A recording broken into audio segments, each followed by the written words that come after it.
रिश्तों में equal give and take होता है ना, वो सबसे अमेजिंग रिश्ते होते हैं, वो सबसे प्यारे रिश्ते होते हैं और वो बहुत ही हेल्दी होते हैं। उनमें टॉक्सिसिटी की कोई जगह नहीं होती है। अगर ऐसा कोई रिश्ता आपके पास है ना, तो उसे बहुत ही संभाल के रखिए, क्योंकि बहुत ही कीमती होते हैं ऐसे रिश्ते। तो चलिए जानते हैं आज की लाइव में, हम आज का जो लाइव है वो हमारा है टॉक्सिक रिलेशनशिप का पार्ट 2। एंड लास्ट लाइव में हमने बात की थी कि टॉक्सिक का मतलब क्या होता है और हमारे रिश्ते टॉक्सिक कैसे होने लग जाते हैं, और गोस्टिंग करते हैं तो वो टॉक्सिक है कि नहीं। तो आज की लाइव में हम जानेंगे उसके आगे और करते हैं चर्चा हमारी गेस्ट एक्सपर्ट से। और आप सबका बहुत बहुत शुक्रिया अमेजिंग लाइव पर। और आप सब हमारे लाइव देखते हैं, स्टोरीज देखते हैं, पोस्ट रिस्पॉन्ड करते हैं और इतना सारा प्यार दे रहे हैं हमें, उसके लिए बहुत बहुत शुक्रिया। Thank you so much everyone, thank you so much. आप सब भी हमें क्वेश्चंस पूछ सकते हैं, कुछ भी आप हमें लाइव में भी क्वेश्चंस पूछ सकते हैं, हम कोशिश करेंगे आपको रिप्लाई करने की।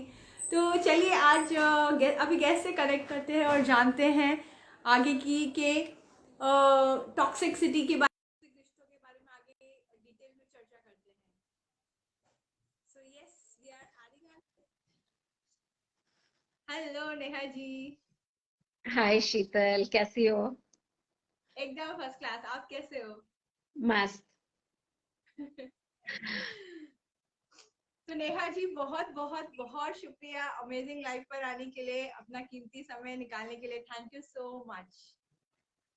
Thank you Sheetal. So let me introduce you all to our special guest expert today. She is Dr. Neha Pradeep Jethwani. She has got a doctorate in alternative medicine therapies, and she is a counselor. She is a tarot card reader. She is a numerologist. She is a astrologist.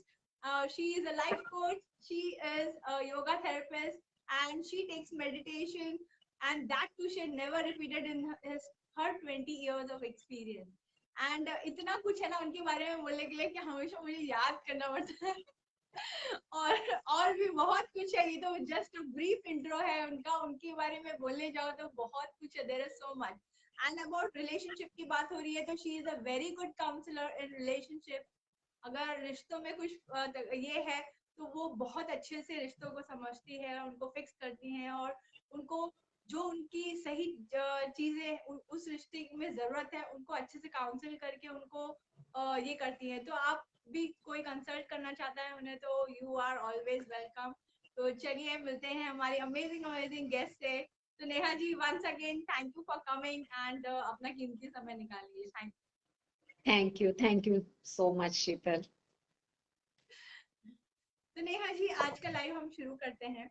Last live में तो हमने बात की थी कि toxicity क्या है और हमारे रिश्ते टॉक्सिक कैसे होने लग जाते हैं और गोस्टिंग की बातें की थी।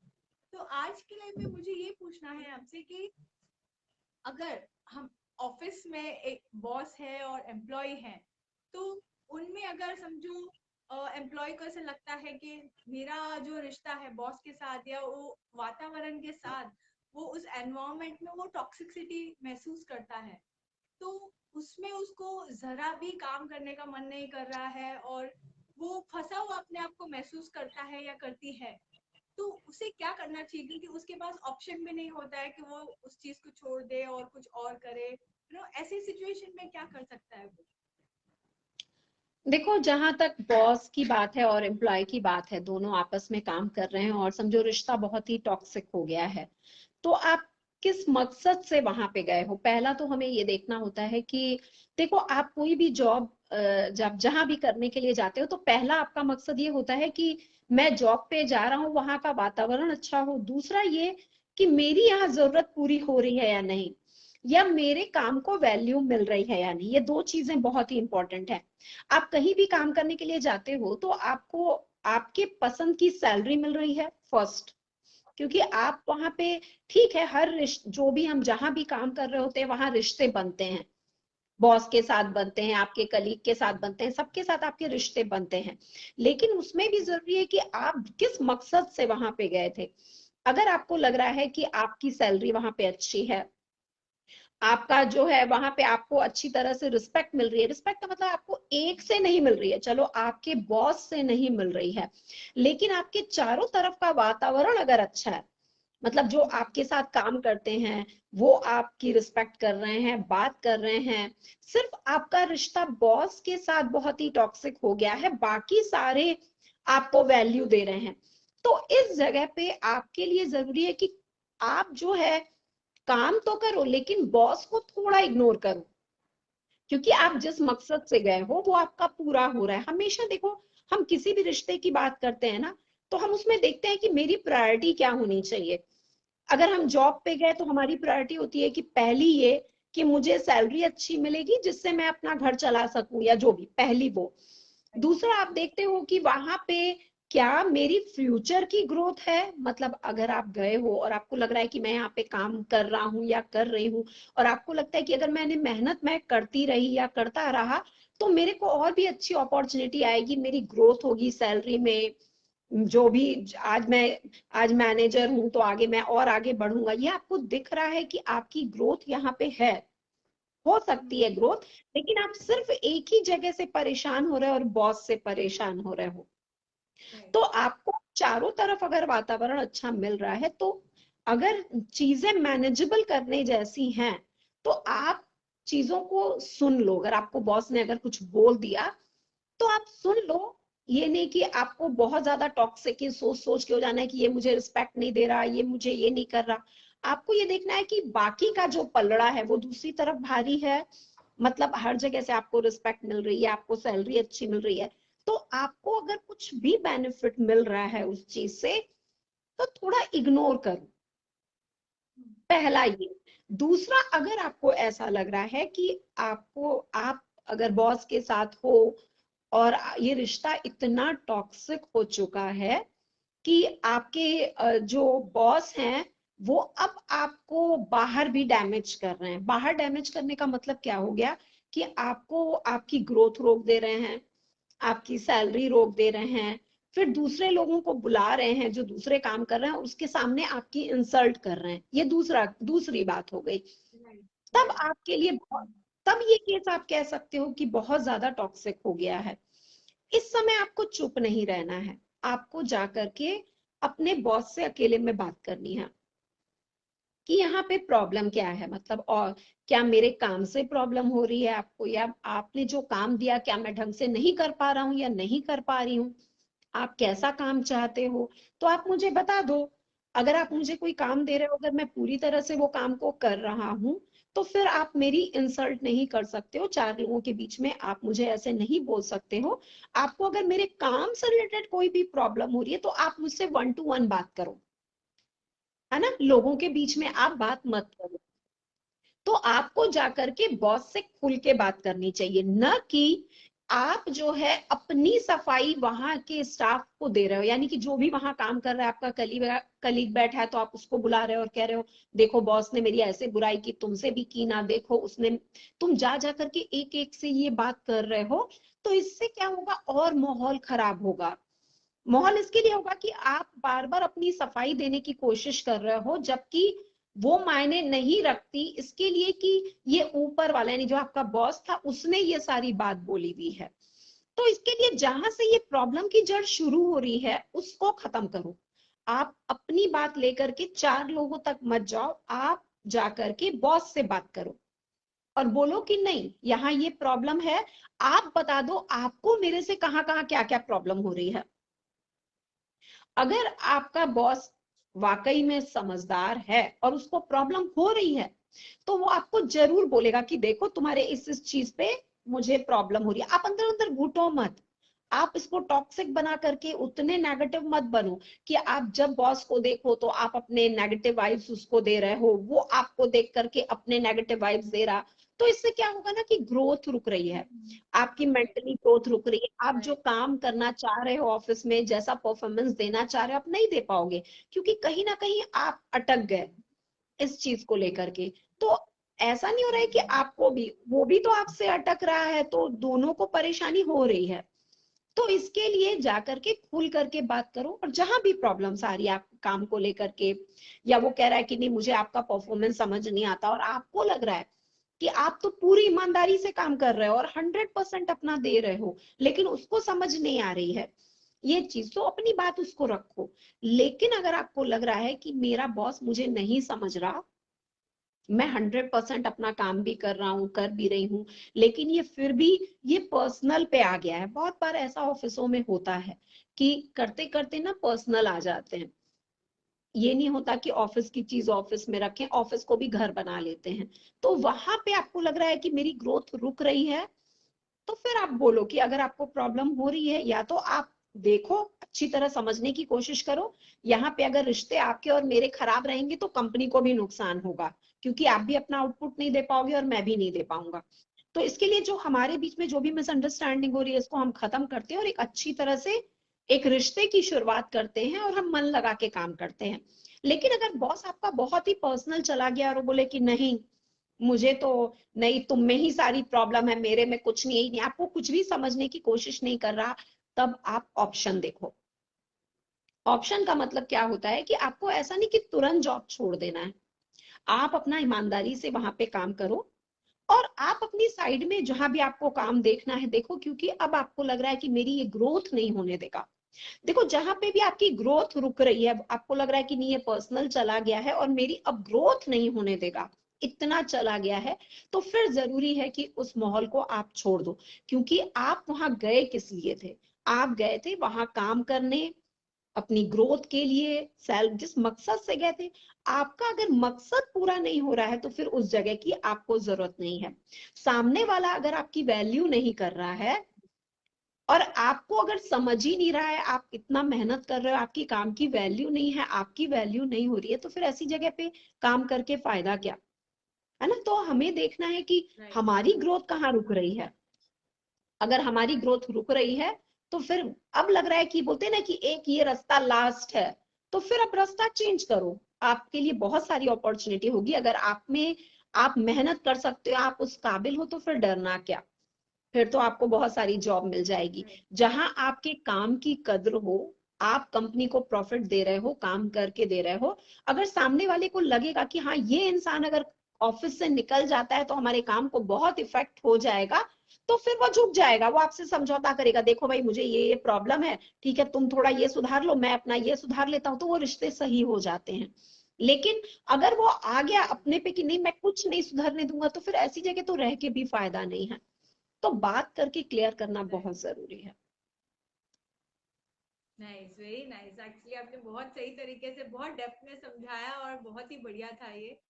तो नेहा जी, अगर समझो कि फैमिली मेंबर में कोई एक सदस्य है, उसकी वजह से पूरी फैमिली सफर कर रही है, तो उस केस में क्या करना चाहिए, क्या क्या होना चाहिए?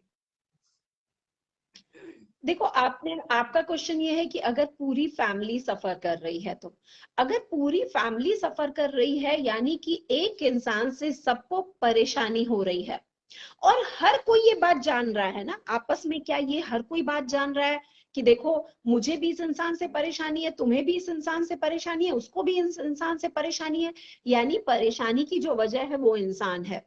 तो अब यहाँ पे ये होता है कि आप 3 हो या 4 हो, जो भी फैमिली मेंबर हैं, वो आपस में यूनिटी रखें। क्योंकि अगर यूनिटी रहेगी ना, तब हम उस इंसान को सही कर सकते हैं। सही, अगर परेशानी हो रही है तो हम उस इंसान से मिल करके बात कर सकते हैं कि देखो हम सब तुम्हारी वजह से सफर कर रहे हैं। इसके लिए करें कि अगर सिर्फ तुम सही होते तो कोई एक तो तुमसे खुश होता, है ना? चलो मेरे में प्रॉब्लम हो सकती है, उसमें प्रॉब्लम, लेकिन क्या हम चारों में ही प्रॉब्लम है? ऐसा तो नहीं हो सकता है, इसमें से कोई एक इंसान भी तो सही होता जिसकी, जो तुमसे वो खुश रहता। अगर सामने वाले हम चारों में से कोई भी तुमसे खुश नहीं हो पा रहा है, इसका मतलब कहीं ना कहीं प्रॉब्लम तुम में है और तुम्हें उसको सुधारना पड़ेगा। पहला तो चारों मिलकर के जो भी है वो यूनिटी बनाए और बात करें। ये तभी वर्क हो सकता है। यहाँ पे भी देखो क्या है, आप बोल रहे हो कि चारों या फैमिली मेंबर 4 हैं या 5 हैं, सब आपस में एक दूसरे से बात कर रहे हैं, सब आपस में क्या कर रहे हैं, देखो ना ये इंसान ऐसा है, मुझे बड़ी प्रॉब्लम होती है, आपस में आप बात कर रहे हो। लेकिन जब 1 to 1 उस इंसान के सामने जाते हो, तब आप क्या हो जाते हो ना, अपना पर्सनल रिलेशन देखने लग जाते हो। आप बोलते हो कि अगर मैंने बोल दिया तो ये इंसान तो मेरे से नाराज हो जाएगा, और इन फ्यूचर में अगर ये मेरे से नाराज रहा तो मुझे इससे कोई फायदा नहीं होगा, क्योंकि मेरा ये काम बिगड़ सकता है। अगर आप 1 to 1 उससे बात कर रहे हो तो आपकी प्रॉब्लम कभी भी सॉल्व नहीं होगी, सामने वाला एज इट इज ही रहेगा।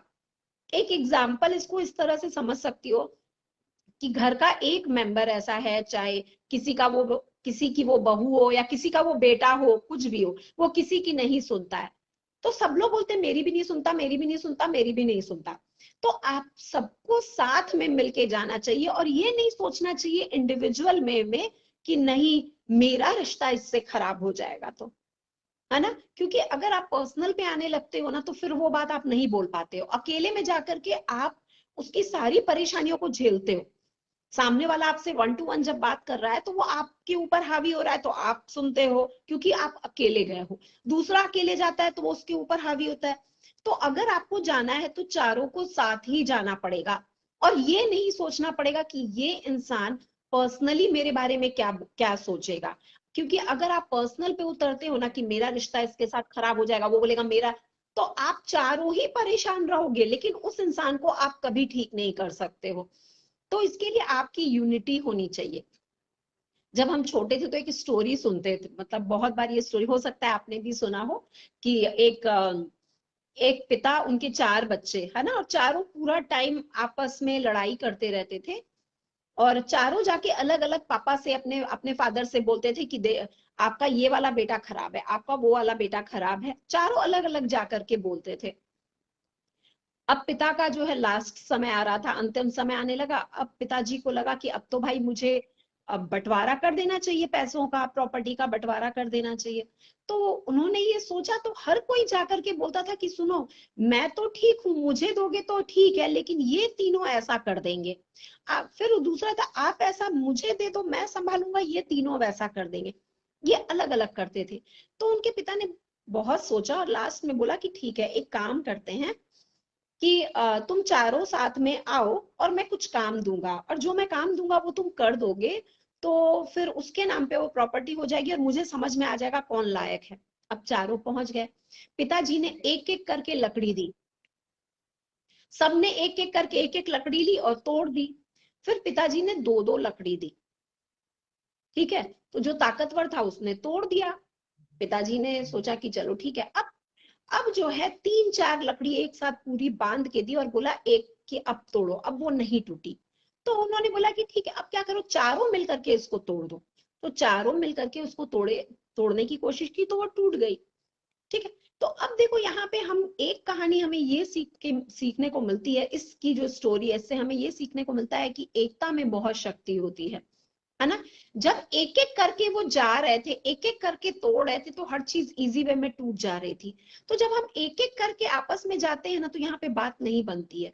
लेकिन जब हम साथ में मिल करके जाते हैं ना, और हम ये नहीं सोचते हैं कि इसका अंजाम क्या होगा, ये मेरे बारे में पर्सनल क्या सोचेगा, तब आप इंसान को सुधार सकते हो।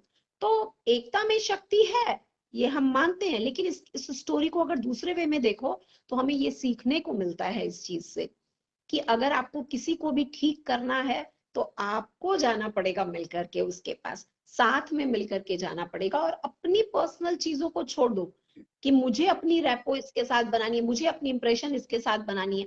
अगर सफर कर रहे हो तो ताकत रखो और सीधा करो, तो सामने वाला 100% जो है वो ठीक होगा।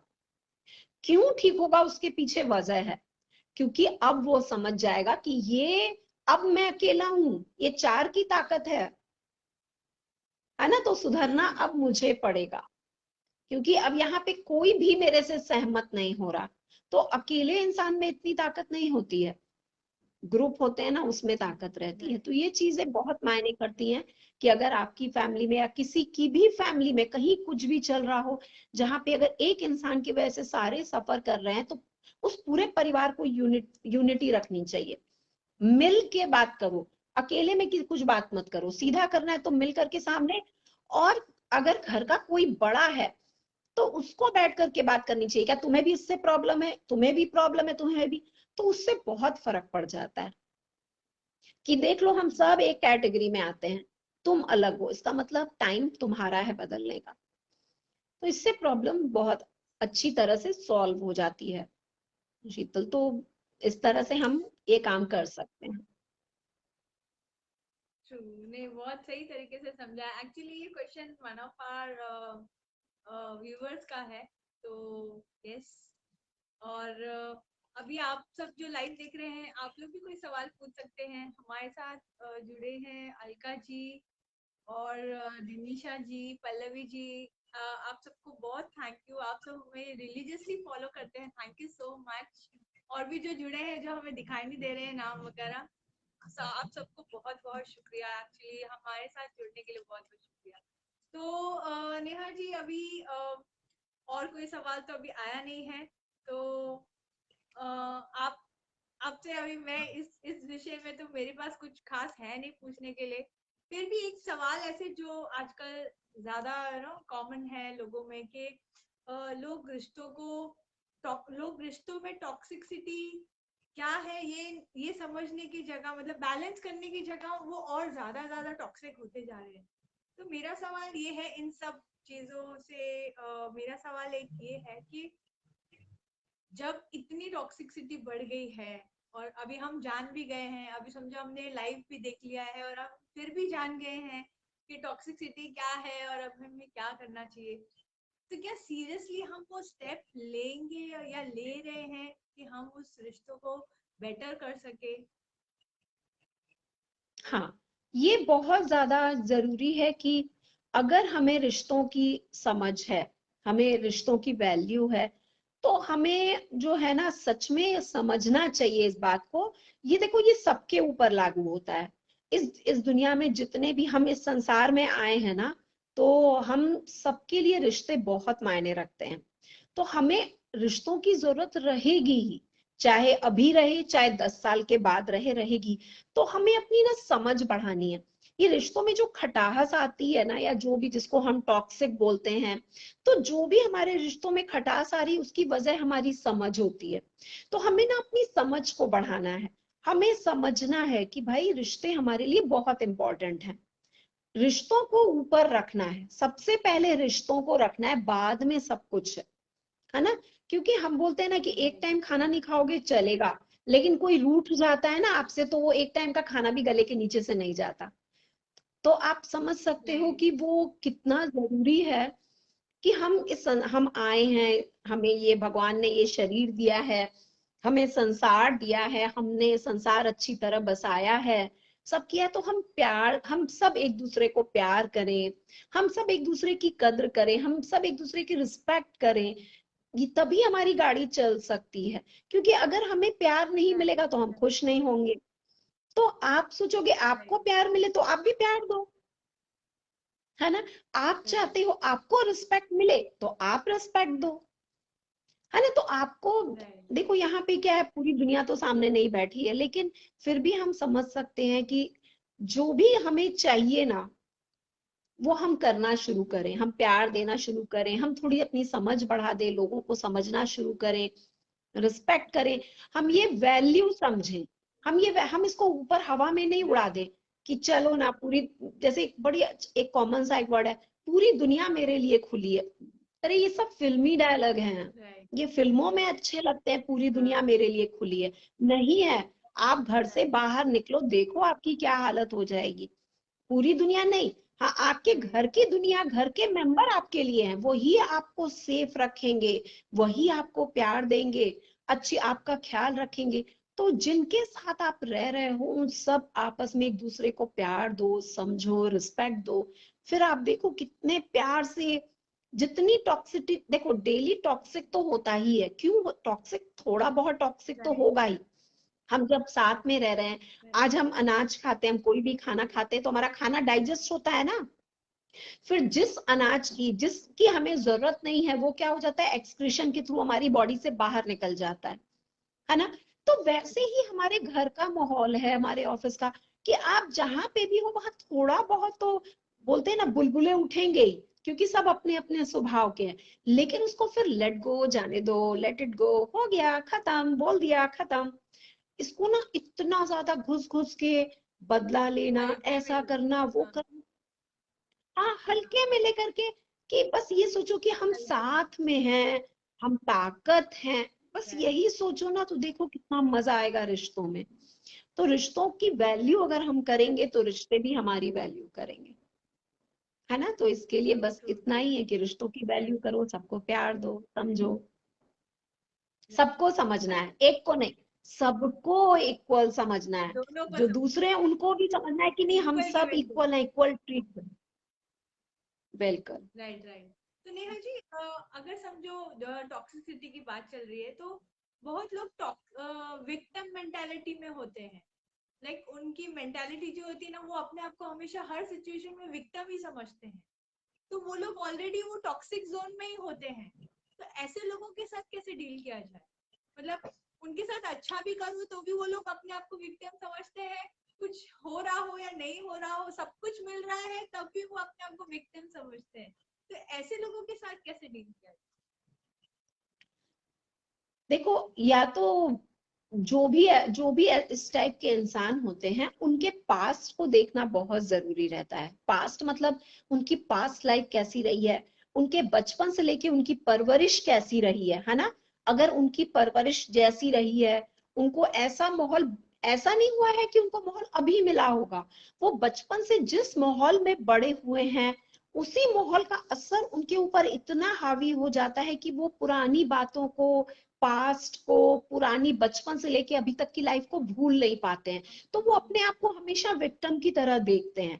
तो उनके लिए बहुत जरूरी है कि एक राइट, अच्छा सा कोई काउंसलर हो, जो उसकी बातें बचपन से जाने कि ये किस माहौल में रहा है, जिसकी वजह से ऐसा है।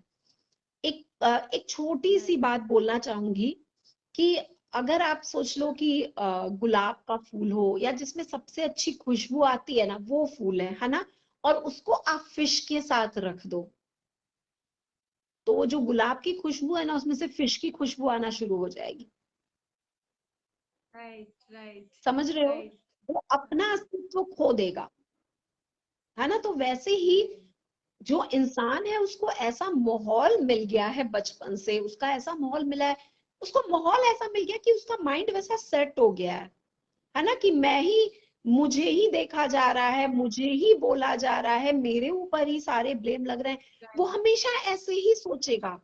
तो एक अच्छा काउंसलर उसके लिए चाहिए, जो उनकी सारी पास्ट को निकाल सके, ताकि वो इंसान, देखो वो इंसान सफर कर रहा है ना। जो इस तरह के होते हैं ना, उनको राइट, पता नहीं चलता, वो सफर कर रहे होते हैं, क्योंकि उनको लगता है कि कि सब वो लोग की सफर निगाह कर रहे मेरे हैं। ऊपर है, हर बातें मेरे पर। सोचो वो इंसान राइट, कितना सफर कर रहा है ना। तो जो भी फैमिली के मेंबर हैं, या उनको, उसको प्यार से समझा करके उसको अच्छे से काउंसलर को दिखाएं। देखो, उस इंसान को ठीक होना बहुत जरूरी है। अगर वो इंसान ठीक हो जाएगा, तो वो भी दुनिया को प्यार से देख पाएगा, सबको प्यार कर पाएगा, वो भी जी राइट, पाएगा। उसके अंदर भी तो एक राइट, घुटन है ना। तो बहुत जरूरी है कि राइट, अच्छा काउंसलर हो, वो योग में जाए, काउंसलिंग करे, वॉक करे, अपनी डेवलपमेंट के ऊपर राइट, काम करे। सिर्फ विक्टिम बनना राइट। सही नहीं है, आपको उसके लिए वर्क करना पड़ेगा, कि अगर है तो उसको वर्क करना पड़ेगा इस चीज से निकलने के लिए, जिससे वो जी सके। नेहा जी, किसी ने सवाल पूछा है, हितेश जी ने सवाल पूछा है, मैम तो जब फिश और गुलाब को एक साथ रखेंगे तो फिश में से गुलाब की खुशबू क्यों नहीं आती? उनका कहना है हाँ, कि फिश और फिश में गुलाब को से साथ गुलाब की रखें। खुशबू इसके लिए हाँ, क्योंकि फिश जो है उसकी स्मेल इतनी, देखो, अगर जो ज्यादा पावरफुल होता है ना, चलता उसी का है, ठीक है। तो फिश की जो हमें स्मेल आती है, वो इतनी ज्यादा है, इतनी स्ट्रांग है, कि गुलाब की खुशबू जो है वो खत्म हो जाती। गुलाब की खुशबू आएगी तब आएगी जब फिश एक हो और चारों तरफ गुलाब हो, तो फिश की जो है स्मेल है, वो दब जाएगी और गुलाब की खुशबू आने लगेगी। लेकिन यहाँ पे फिश राइट, पावरफुल है, गुलाब अभी कम है। तो राइट, हमारी लाइफ में भी वैसा ही होता है कि जो पावरफुल होता है, वैसे ही, तभी तो बहुत बार टॉक्सिटी बदल जाती है, हो जाती है कि कोई पावरफुल होता है, वो हमें सप्रेस करने लग जाता है, उसकी चलने लग जाती है, तो वहां पे हमें पावरफुल बनना पड़ेगा। वैसे ही गुलाब को दूसरे गुलाब का सहारा लेना पड़ेगा, गुलाबों को इकट्ठा होना पड़ेगा, जिससे वो फिश की जो भी स्मेल है वो दब जाए, और गुलाब की खुशबू फिश से आने लग जाए। तो उसके लिए वो मेहनत है, वो करनी पड़ेगी। अच्छा, मेरा एक सवाल इससे मुझे दिमाग में आया है कि बोलते हैं कि लव और कंपैशन की वाइब्रेशंस हाई होती है, राइट? और ईर्ष्या, एंगर और ये टॉक्सिसिटी की वाइब्रेशन लो होती है। तो हाई वाइब्रेशन लो वाइब्रेशन को तो ओवरकम कर सकती है ना? तो ऐसा क्यों कर होता सकती है है। कि लो वाइब्रेशन हाई वाइब्रेशन पे हावी हो जाती है? ऐसा क्यों होता है? देखो, इसको समझेंगे हम ना, तो जैसे लव है वो ज्यादा पावरफुल है ना? लेकिन क्या वाकई में वो ट्रू लव है? उसमें ट्रस्ट है? सिर्फ दिखने वाला लव नहीं होना चाहिए, है ना? कंपैशन दिखने वाला नहीं होना चाहिए। वो अंदर से इतना, उसके अंदर फीलिंग गहराई जो होनी से। चाहिए वो स्ट्रांग होनी चाहिए। अंदर डेफिनेटली। से वो ट्रुथ होना चाहिए, सच्चाई होनी चाहिए, ट्रस्ट होना चाहिए। ये सब चीजें नहीं होती हैं, सिर्फ दिखने वाला लव रहता है ना? तो जो देखो, जहां पे भी जब दिखने वाला लव नहीं, रियल लव रहा है ना, उसने इतिहास रचा है। ठीक है? लेकिन जो दिखने वाले लव होते हैं ना, वो कभी भी इतिहास नहीं रचते। वो हमेशा दब जाते हैं, और आप देखते हो नेगेटिविटी, गुस्सा, क्रोध, ये जो है पावरफुल हो जाता है, क्योंकि ये पूरे फेथ के साथ आता है। काम वही, हाँ। एनर्जी तो वही है, लेकिन इनके अंदर पावर ये है कि ये डोल नहीं रहे हैं। गुस्सा डोल नहीं रहा है, ईर्ष्या डोल नहीं रही है कि हाँ मुझे इससे ईर्ष्या है, तुम्हें इससे डेफिनेटली। ईर्ष्या है। यस, मुझे 100% इससे ईर्ष्या है, मेरी ईर्ष्या को कोई कम नहीं। अब वो पावरफुल हो गया। अगर लव ऐसे आए और लव बोले राइट। मुझे पूरी दुनिया एक तरफ, मुझे इतना विश्वास है, तब उस ईर्ष्या को दबना पड़ेगा। तो देखना पड़ेगा कि रियल में पावर किसके पास है। पावरफुल हिलती जुलती बात है या वाकई में पावर है, वो देखना पड़ता है। राइट। तो वाह विश्वास वाह, बहुत बहुत बड़ी ही बात है। अमेजिंग। यस, बहुत ही अमेजिंग तरीके से आपने ये समझाया, बहुत ही बढ़िया, थैंक यू सो मच। सो नेहा जी, आज का थैंक यू, लाइव थैंक हम यू। यहीं समाप्त करते हैं। बहुत ही बढ़िया था, बहुत ही मजेदार, और बहुत कुछ समझ में आने लगा, बहुत कुछ सीखा हमने। और बहुत ही मतलब आप जब बात करते हो तो इतनी सिंपलिसिटी से और इतनी गहराइयों तक समझ में आ जाता है ना। You are amazing teacher, I am telling you, मतलब super, very nice, it's awesome. Thank you so much. तो थैंक यू शीतल, फिर मिलेंगे। हाँ नेहा जी, मिलते हैं आपसे। Thank you so much Neha ji, अपना कीमती समय हमें देने के लिए और इतना अच्छा नॉलेज हमें देने के लिए, इंसाइट देने के लिए। आज के सेशन के लिए बहुत बहुत शुक्रिया, thank you so much. Thank you Sheetal, thank you. और आप सबका भी बहुत बहुत शुक्रिया। आप सब हमारे साथ जुड़े रहे, बने रहे, और आप हमें इतना सपोर्ट कर रहे हो और इतना सारा प्यार दे रहे हो, उसके लिए बहुत बहुत शुक्रिया। Thank you so much everyone. और हम next, thank you Pallavi ji, thank you so much. तो हम अब नेक्स्ट वीक जो हमारा लाइव आने वाला है, वो आने वाला है मैनिफेस्ट लव। तो अगर आपको उस बारे में कुछ जानना है तो आप हमारी स्टोरीज देख सकते हैं, आप फॉलो कर, थैंक यू जागृति जी, थैंक यू सो मच। तो आप हमें फॉलो कर सकते हैं, हमारी स्टोरीज देख सकते हैं। और आपको भी कुछ क्वेश्चन हो लव के रिलेटेड तो आप हमें पूछ सकते हैं। और चलिए, आज के सेशन के लिए इतना ही, शुक्रिया, थैंक यू सो मच।